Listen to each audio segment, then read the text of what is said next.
Balik sa prisuhan ang manager sa usa ka radio station sa General Santos City human giserve kaniya ang warrant of arrest nga gipagula sa korte. Lakip sab sa giaresto ang duha ka matud pa bodyguard niini human gipareglahan ang mga police arresting officer. Nakatutok si RJ Relator.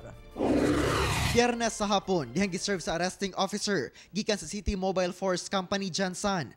Ang warrant of arrest bato kay Jonathan Makailing alias Janjan, manager sa Bombo Radio Jansan. Gipagula sa korte ang arrest order tungod sa kasong robbery with violence against or intimidation of persons nga gipasang-at bato kaniya. Pending yung kaso at may scheduled hearing, so hindi siya nag-appear. So yun ang kaso niya, parang failure to appear, no? So the judge concerned issued a warrant of arrest. So that is the reason why he was arrested. Lakip sab sa arrest warrant ang pangalan ni Salvador Galano alias Boy Galano, nga news director sa maong istasyon. Gipriso karon sa Police Station 6 si Makailing.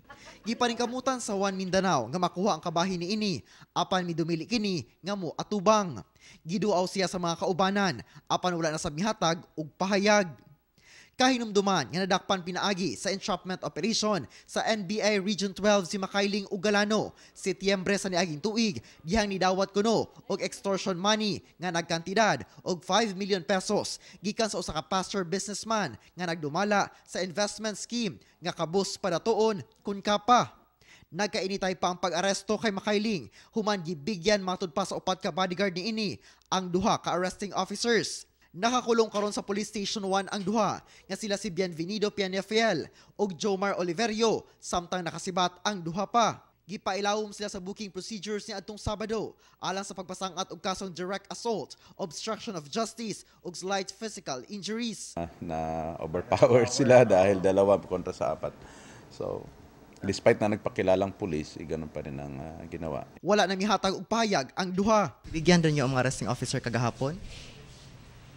Dugay na mo sir, detailed kay Janjan. Samtang gipaklaro ni Jansan Mayor Ronel Rivera nga dili active CSU personnel ang duha ka mga dinakpan. But yung allegation na empleyado ng government, no, it's not. No. They're formally, mga 2 years ago pa, naging part ng Civil Security Unit. Kauban si Jojo Solarte sa kamera.